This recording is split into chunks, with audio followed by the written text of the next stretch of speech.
What's everybody? Wow, that was a great start. What's up, everybody, and welcome to the Cult of Recreationalism podcast. I am your host, Sean Lake, along with Nathan Morris, and today on the show, we've got Dr. Allison Brager.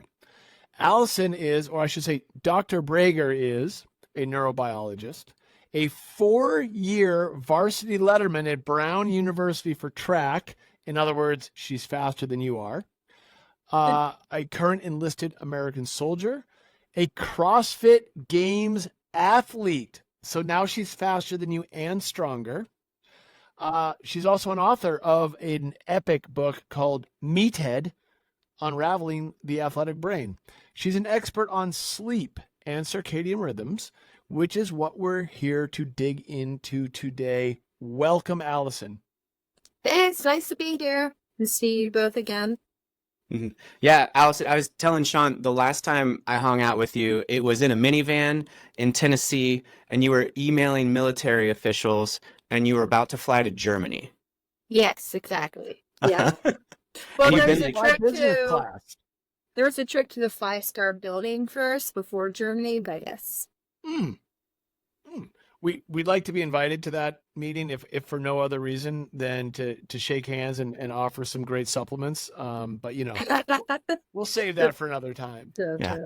And so Allison, I put together a list because I hadn't really spoken with you prior to that, and so I started digging. And so your LinkedIn page, your place of employment is the U.S. Special Operations Command headquarters. Can you tell us and the audience what that means?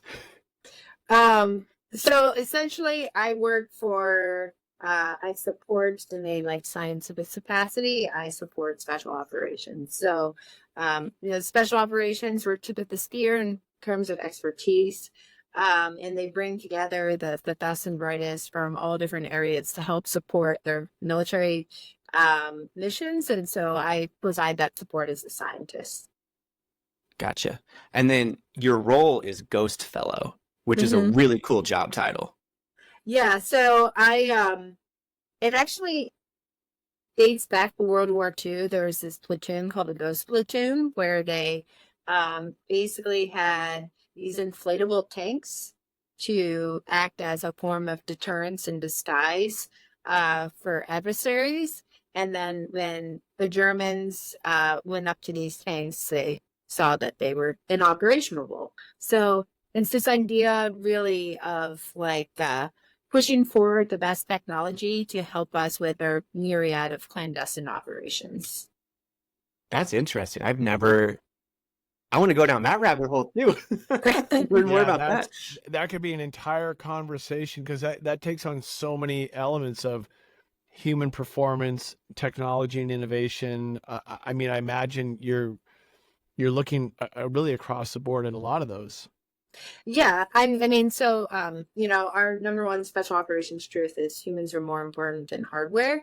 And so with every type of new technology system we're building in tandem, we think about the human operator and can he or she withstand operating this system in as, extreme of an environment as possible. And if not, how do we implement these safeguards and safety procedures so that we're keeping our human operators safe, and also helping them perform to their best when, they're struggling some. It's funny. We at Bubs have, not to side shoot, but we're talking about our hydration product internally a lot right now, and I have a side conversation going about which magnesium we should be adding to an electrolyte to get the best results. And I think of it exclusively through the lens of human performance. So yeah. I'm thinking of this product called Magtine, which is a magnesium L-threonate. And it's not in a very large amount. It's 60, 70 milligrams per serving. But why do a magnesium citrate if it really isn't going to help improve human performance? And even 60, 70 milligrams of the other stuff could give just a little nudge. And I like the little nudges that all add up together to be a big nudge. Yeah, no, that is actually a huge difference. So it actually, I mean, I know a little bit about this. It goes a little bit back to basic biochemistry that we, either took appreciation for in 10th grade or didn't take appreciation for in 10th grade. And it actually goes back to the like structural placement of the carbon and the hydrogen atoms on the actual organic molecule in terms of it's called a Fisher projection. Like, are they facing to the left or are they facing to the right?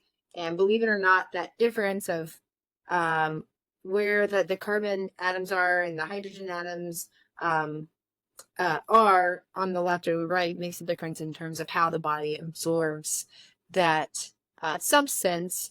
And then it also can influence like downstream physiology. So, but that getting too deep into the weeds, like for example, we know powders are more effective than pills because a powder will increase bioavailability versus a pill. And then also too, with a powder, since there's typically biocarbonate attached to that, the biocarbonate slightly increases carbon dioxide levels in the blood, which sounds like a bad thing, but it's not, because the brain, we think about magnesium as a sleep promoting substance now, right? Yeah. As part of the sleep formulary.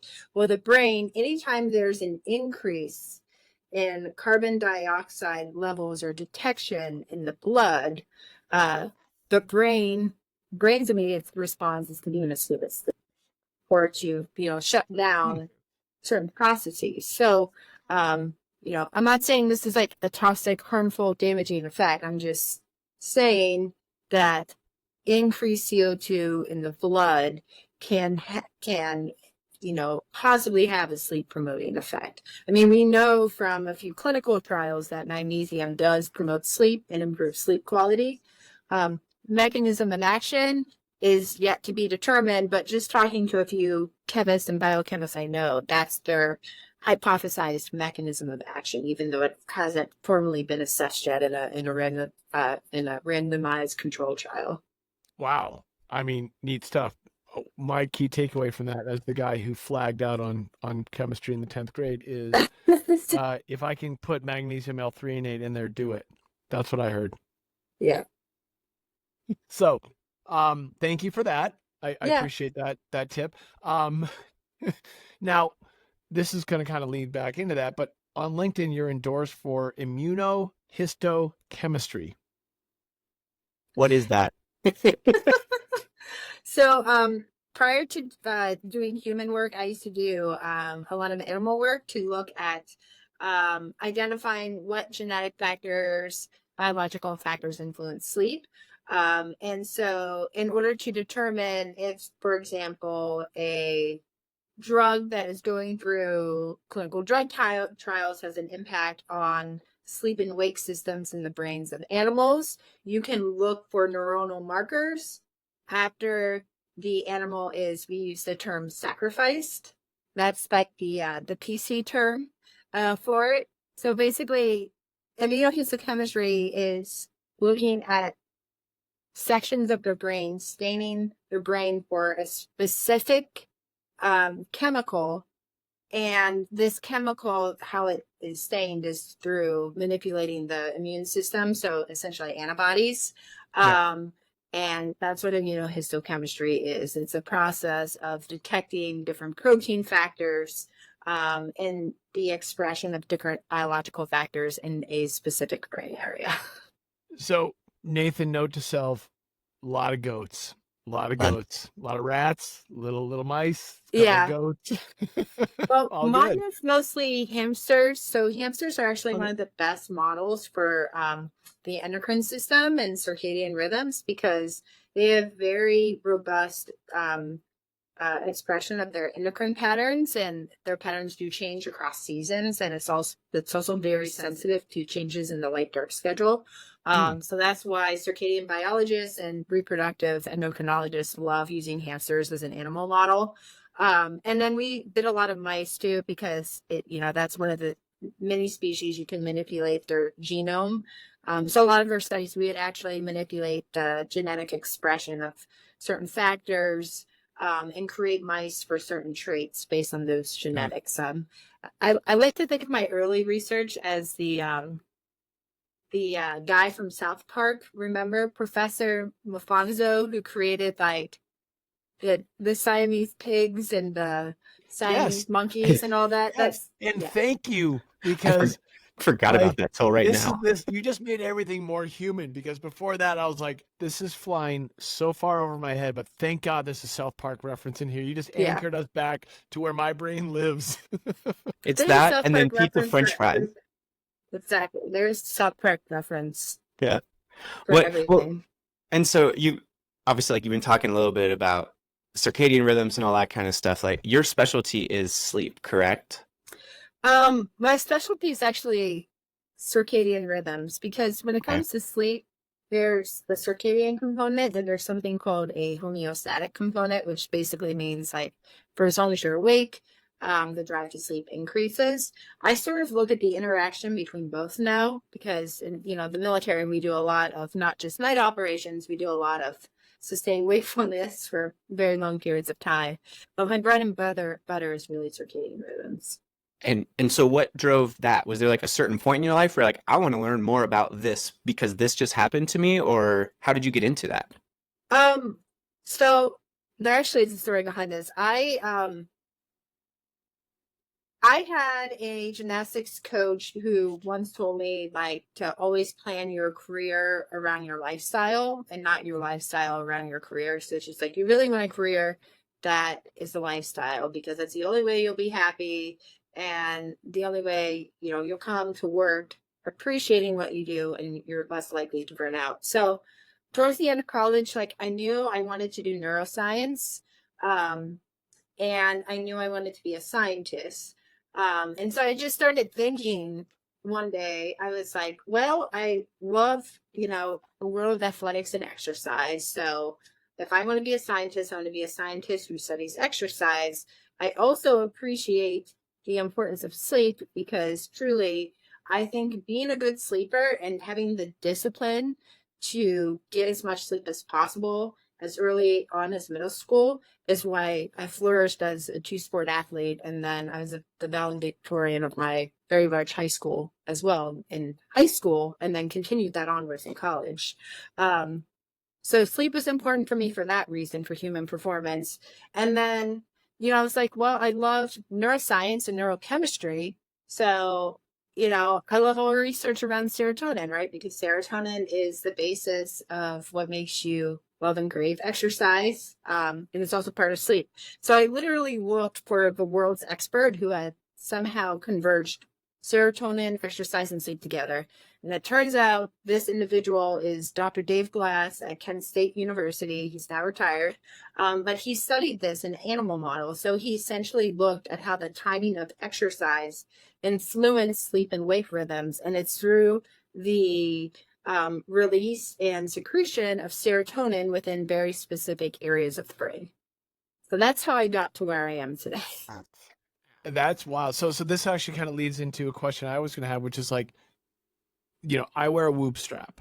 Mm-hmm. I do too. I just don't have my diary. Yeah, I don't live and die by it. In fact, I try and purposely kind of ignore it, but it's a good data collector, and it informs, and it's really up to the individual what you do with it. I actually like the Aura Ring more as kind of a point of collection, but I'm also the guy who wants to do a lot of pull-ups and barbell work. So yeah, kettlebell, it's like really you got to difficult. take it off. Trust me. Yeah. But it's phenomenal. Like whatever mechanism you're using, like they're good for collection of your patterns and kind of learning from that. I don't remember ever thinking about sleep ever.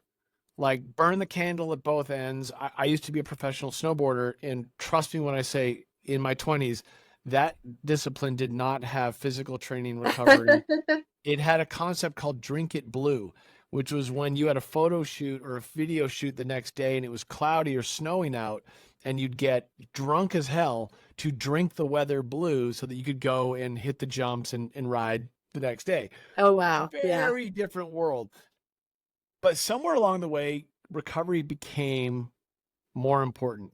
For me, it might have been associated with aging, but I think for everyone, like it's just common it's common knowledge now, which is awesome. Like, Yeah. hey, you got to recover. You have to put back in. So on that note, what would you say the biggest myth is when it comes to sleep? Like just general misconceptions out there.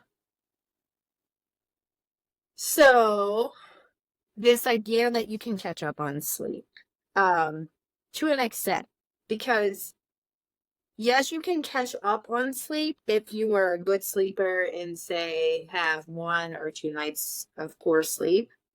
The idea being that for every 1 night of poor sleep, you have to have 2 nights of really good sleep. But most people are, like, I think the CDC now estimates that over 70% of Americans are chronically sleep deprived, which means we're constantly shortchanging our sleep by 30% or more each and every night.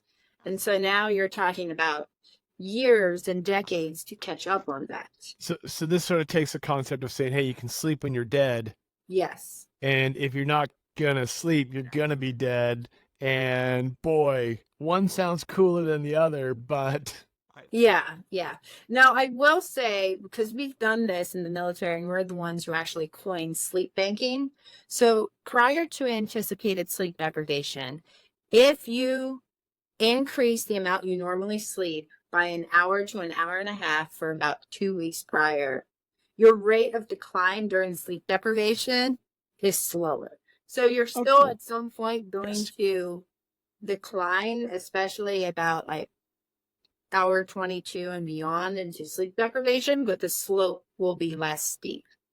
So Nathan, note Yeah. yourself, the next time you decide you're going to raise your hand and volunteer to go through the SEAL Fit Kokoro camp where you don't sleep for 2.5 days, you want to sleep as much as possible and almost hibernate beforehand The 2 so weeks that your prior. decline after 24 hours is minimal, but then your decline after 50 hours is, well, you're going to be a puddle.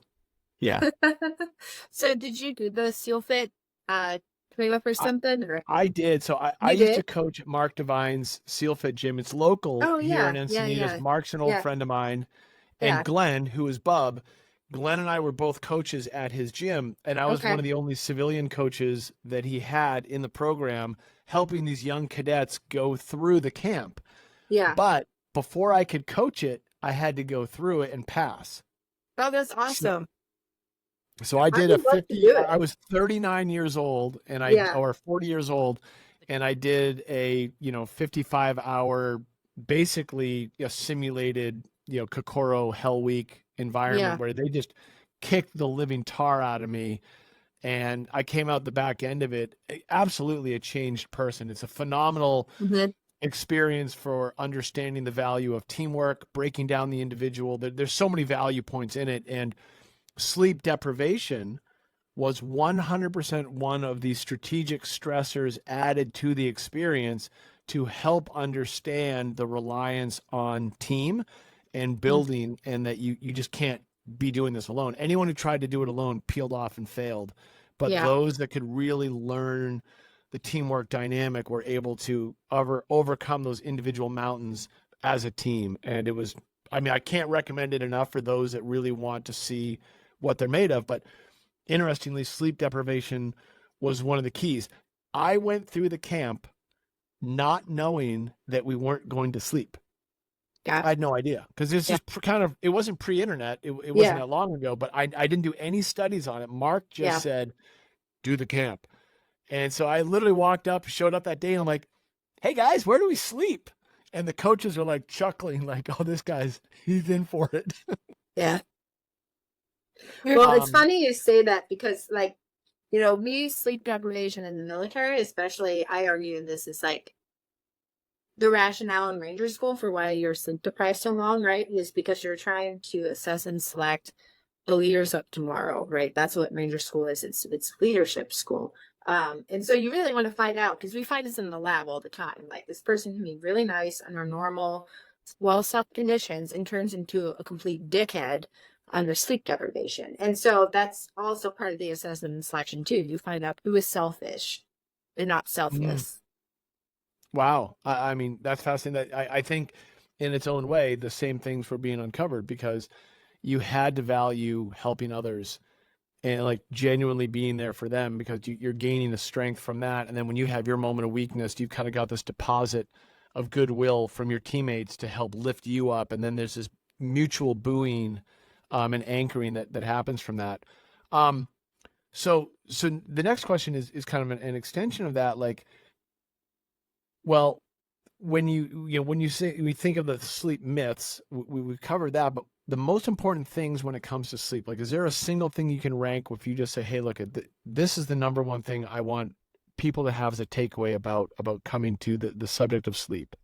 Yeah, so I think objectively we have evidence for that now from the wearable data, right? Is, companies like Whoop, and I know they've reported on this. We've done our own internal analyses because we are using wearables now to teach us, as select our own formations, is sleep timing. Sleep timing seems to have the biggest impact on recovery. So the circadian arm of sleep, more than actual sleep amounts. So this idea, if you're flip-flopping your time you go to sleep and then the time you wake up, you are, even if you sleep 8 hours, but you're consistently not going to bed at the same time, you're still putting added physiological stress on these circadian clocks, which is going to impair and impact your recovery. Got it. That was one of the things I was going to ask about, was because I haven't worn a Whoop for probably a year and a half, but I just through trial and error figured out like I would get a consistent number of hours of sleep every night. But my recovery was always way better if I went to bed at whatever 10 or 10:30 every single night. Like that was actually what my HRV was always better than Sean's. Don't let him. He was used to be. That's because he's still recovering from the blue skies. It's funny. The blue skies. Yeah, I'm a 100 plus HRV. Okay, I live right. That's actually really good for. Old Nathan rolls in. He's like, mine's 125. Well, okay. So here's the thing. I am need to put this out. So I'll know my age first. I'm 39, almost 40. Nathan, how old are you? I'm 35. Okay, and then and Sean. I'm 53. Okay, so Sean was actually doing exceptionally well, and better than you, Nathan, because there is significant decline. I showed this at camp. Fuck, Allison? You remember that graph at camp that shows the decline in HRV across age, and so like the upper echelon for Sean is like around 50 or 60, and the upper echelon for our age group between 35 and 40 is around 90. But all things considered, No, I just like to get Sean. I'm sorry. No, it's fine. No, this is phenomenal, because here's what I'm about to do. Just to make sure Nathan can see that. That's last night's results. That's a 101. Yeah, here, let me find this age. That's funny. My Yeah, resting heart rate really was good. 40. Yeah.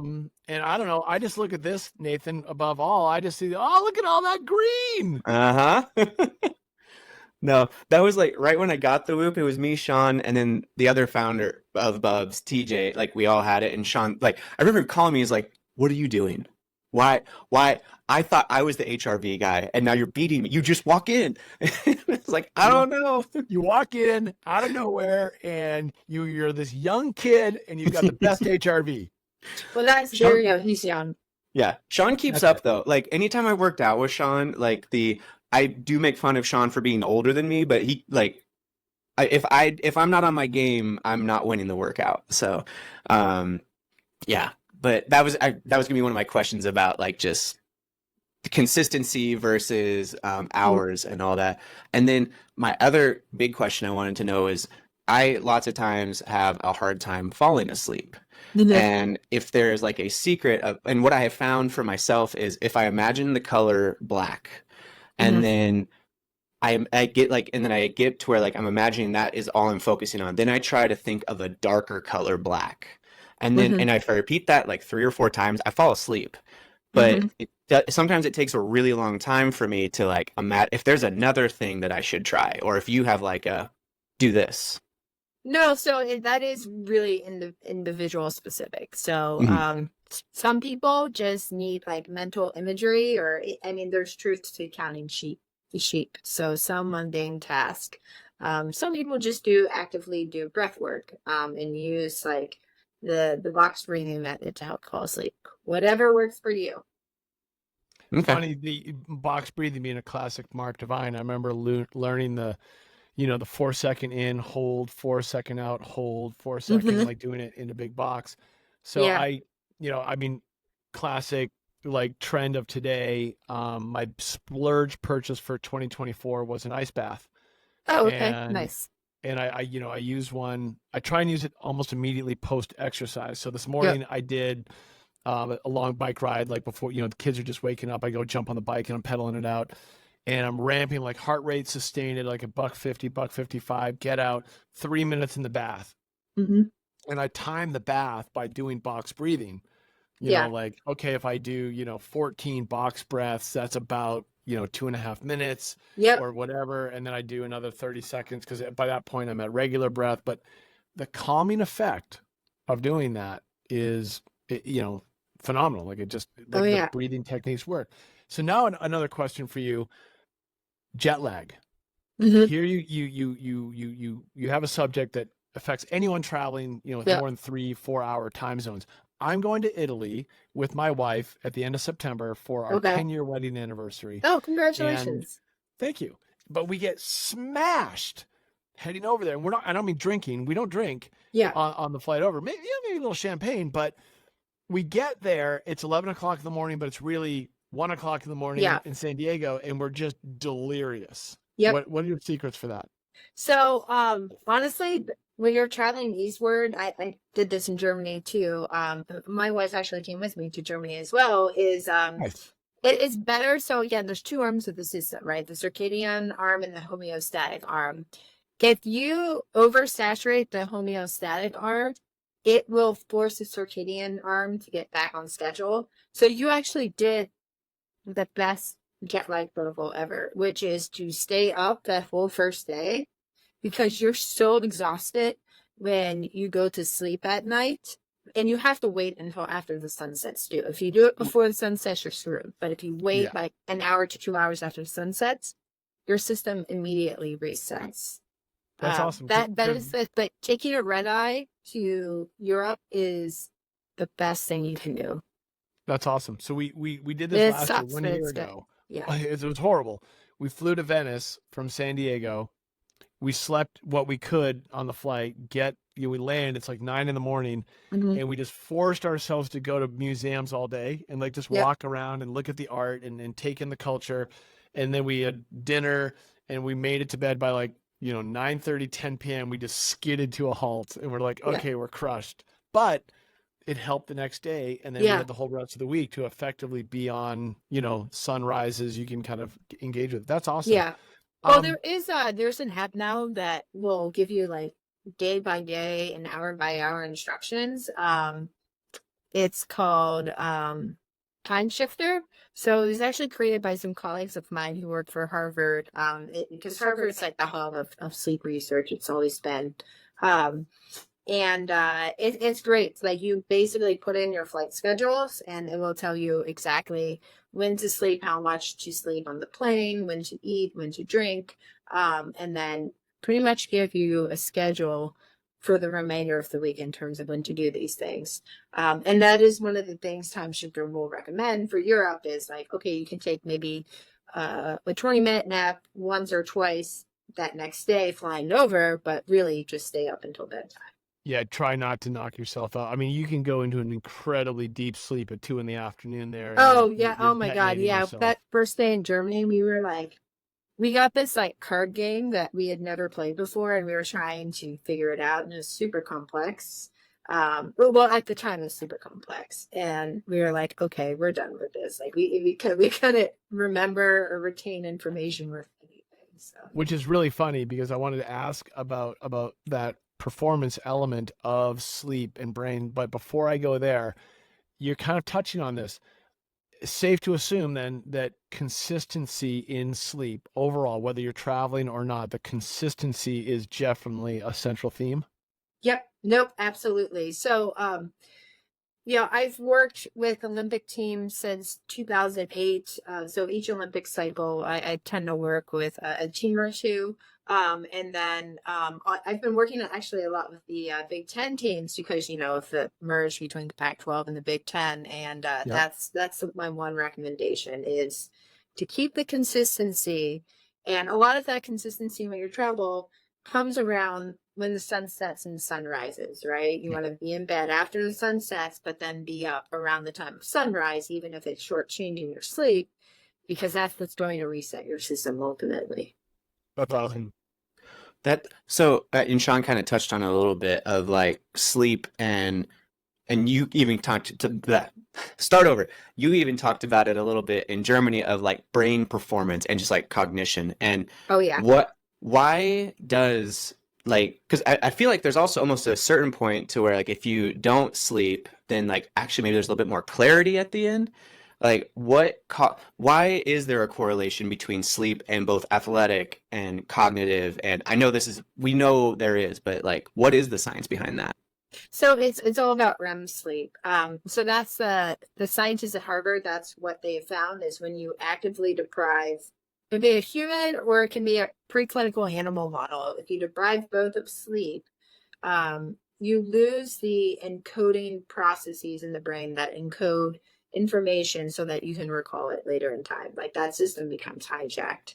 And it's with REM sleep and only REM sleep, because you actually will see this in people who have undiagnosed sleep apnea, because one of the diagnoses for sleep apnea is not just, having these hypoxic episodes, but also just they have really low levels of REM sleep, because by the time they've entered REM sleep, they've woken themselves up because they're suffocating. So people who have untreated sleep apnea tend to have really poor memories, very poor recall, and the ability to like consolidate this information as well.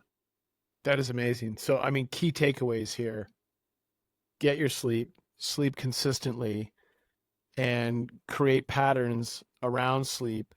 And then on travel, that relationship between serotonin and forcing it, you can actually hijack one to put it to work for the other, to actually kick yourself into a new time zone.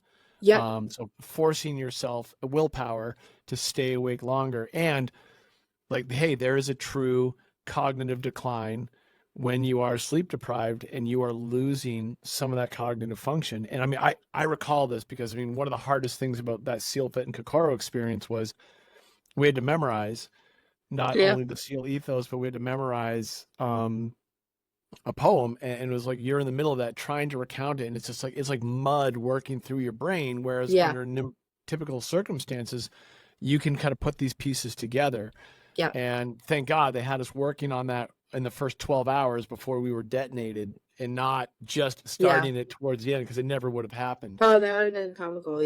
So you're working with collegiate athletes, Mm-hmm. the U.S. Olympic athletes, as well as being an active member of the U.S. Armed Forces. Yeah, so a lot of our work within the military, we draw from collegiate and elite athletic communities, because if you think about the lifestyle of an elite athlete, it's essentially the lifestyle of an elite soldier, we'll say, where, the competing demands of just the pressure to perform, but then the other aspects of life. Now, I will say there's a lot more parallels between an elite soldier and an Olympian than, say, an NFL player and an elite soldier, right? Because, they make lots of money, and money can drive their schedules and, control over their schedules. Some autographs to sign. See. Yeah, Exactly. There's some control mechanisms in place there. Absolutely. That makes a ton of sense. Yeah. I mean, that is absolutely fascinating. You literally get to work in one of the coolest environments to study human performance. I do. I come to work like extremely humble and grateful every day, because I mean, it's true. Like, I work with some great Americans, like people who have done great things for our country, and so I try not to forget that every day I come to work. Like, I think that I inherently have the discipline, but even on days where even myself, I feel myself slacking, I always have them as external motivation. Yeah, no, it's true. If you're around some fire breathers, you're around some people that are highly motivated or have done some great things, it's going to help inform your discipline and keep you in the fight. I mean, I think everyone can do that in every aspect of their lives. Yep. Going back in time, though, I got to ask this question. So what did you race in college? You were in track? Oh, so I was a pole vaulter, and towards the end I became a heptathlete. So that was actually a secondary reason why I went to Kent State for grad school, because I was trying to give a shot at making the 2008 Olympic team. When at the time, one of the best multi-event coaches was at Kent State University, Bill Lawson. And so That's awesome. I stupidly thought I could do a PhD in neuroscience and, try to go to the Olympic trials at the same time. It never happened, but it's okay. You know what, though? I mean, you put it in and you got the neuroscience, and that's really the rest of your career there. And you've gotten to work with the Olympic team, so it's amazing. And then, little known fact, my uncle, Peter Pulfy, was a professor at Kent State, still is, and he was in the physics department working on the liquid crystals project. yeah, that's your uncle? Yeah, my mom's brother is Peter Pulfy. Oh, that's weird. So I definitely met him, because that's such a very famous department. Like Kent State, that's where they have a large endowment because of the benefits of liquid crystals for all things technology and things we have in society, like post-med key screens, things like that. Yeah. So we had a lot of overlap with the liquid crystal department, because I was in the biology department, and they were essentially merged. All the nerds work together. That's awesome. Awesome. I definitely have heard your uncle. I've met him, and yeah, that's crazy. Yeah, thick Hungarian accent. Yeah. A giant man. It looks like he should be riding a Harley with a shaved head and a giant handlebar mustache. And a really neat scientist. Oh, that's so fascinating. Wow. It's not such a small world. So we like to close out the show with a couple of rapid fire questions. Sure. And I'm going to let Nathan lead this off, and we're just going to take turns, and you just get to go. Okay. Okay, ready? Yeah. What is your favorite pair of sneakers in your collection? My black and gray Vans, checkered Vans. Slip-ons? Yep, slip-ons, of course. Classic. What is the last book that you read for pleasure? Not a workbook, not a textbook, but maybe it was, because that could be what you enjoy. Oh, that's The Sun Also Rises. I'm a huge Hemingway fan.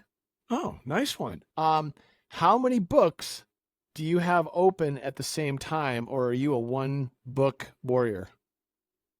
I have 3 open at the same time. Oh, wow. Yeah. Thank you for that. And magazines too. And I've got 4 going right now, and I feel horrible about it. And I just bounce between them, and and I feel like the most ADD guy. I never used to do it, but now I'm like, Kindle, this book, bouncing. Yeah, I have For Whom the Bell Tolls, another Hemingway book. Mapping the Darkness, which is actually a new book about the history of sleep research by it's featuring my mentor from sleep, Dr. Mary Carskadden, and then Forest Bathing. Oh, well, okay. There we go. And then my New Yorkers as well. So I feel like a big dummy, but that's okay. What is a piece of advice you could have received at any point in life that you think about often? I would say humility. I think, at the height of my athletic career, I feel like I probably could have been a little bit more humble earlier in my life. I think I could have learned a lot more from speaking less and listening more. Fair. Not bragging about your HRV. Yeah. I think when you are in an athletic environment, though, you're more inclined to, you got to get after it. And there is an inherently selfish nature about achieving human results and achieving performance. And sometimes that's an unapologetic world to achieve those goals and break down those barriers. I mean, I'm definitely guilty of it, from the snowboarding side. But that's also you're trying to see what you're capable of. And there's a challenge in that. So yeah, I think that's fair. And then later in life, I think, I can see how humility kind of rolls in and plays a different role in how you communicate and work with others. And approach in life, which leads to a great question. I need you to rank these from Okay. best to worst. Queso, guac, salsa. Oh, that's too easy. Queso would be at the bottom. So it's not because I have lactose intolerance or anything. I've just never really been a cheese person. Salsa number one. I'm Mediterranean, so I was exposed early on in life to like tomatoes, and now I fight to love them still. And then guac would be in the middle. Okay, fair enough. I feel like queso at the bottom, Sean, has been that's been a kind of a constant over the last few we've asked that too. With the Okay, well, exception come on, of a we were couple for- Navy with the exception of a couple Navy SEALs in Texas who That's true. They Yeah. bumped up the ranking. Yeah. What you've traveled a lot of places. What is your favorite place that you've traveled to? Oh, it doesn't matter. No matter where I go in this country, Costa Rica. It's I was recently there for Rakisa Quick's wedding. Carnival. Okay. I was there for a wedding, and it doesn't matter if you go to the coast or you go to the mountain forests. It doesn't matter. It's beautiful all around. Every single part of Costa Rica is pretty. Do you Love have you like coffee, right, Allison? Yes, love coffee. Okay. I have I'm it gonna- tattooed on my arm. See. That's we have a Costa Rican blend. Maybe we'll just send that your way after this. Yes. So, yeah. Yes, I used I think Breger that coffee last week. Breger instant coffee for sure. I used that last week. Oh, nice. Yeah, that's always good on the go. But I think Nathan's talking about the fresh roasted stuff, so we'll Yeah. definitely make sure you get hooked up there. But last question, and I have a feeling I know the answer to this one, given the subject matter of most of what we've covered. But you might surprise us. What do you do to relax? I listen to my record player. I have a record player right next to me here, and I am a Swiftie. So's my daughter. So's my wife. I get it. What's on there? Is it a Swift album that's on there right now? Yeah. That's the part, man. Yeah. That is so good. I absolutely love that. I thought you were just going to say, well, I sleep, obviously. No.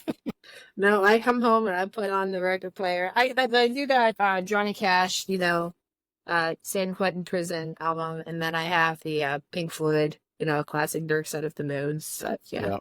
Nice. Those, the absolutely amazing ones. Hmm. Well, listen, thank you for joining us today, Allison. Sure. And if people want to learn more about you and what you're doing, where can they find you and your book? So, book, Meet, Meta, and Reveling the Athletic Brain. Easiest way is Amazon. And then Instagram. So I don't tweet. I don't actually ever really use LinkedIn. I can, I already have a job. I'm not looking for a job. So, my Instagram handle is Doc, DOCJOCKZZZ. So Doc Drop ZZZ. Awesome. And there's still numbers in it. So I say that because I do have an imposter who I've been trying to get rid of, but he hasn't worked with it. We'll go report that one. So good. Yes. Yeah. And yeah, we'll make sure to throw a link to the book and a link to your Instagram in the description of the show and everything. Okay. So, cool. And guys, yeah, we're wrapping it up there. So Allison, thank you for being here. And then guys, thank you for listening. You can find the Cult of Recreationalism on all podcasting services. And don't forget to check us out on YouTube or our social media. Just look up Bubs Naturals and you'll find us. And leave a thumbs up, drop a like, 5-star review, whatever platform you're on. All the positive reviews help. So Allison, thank you so much for being here. Yeah, absolutely. It's good to see you again.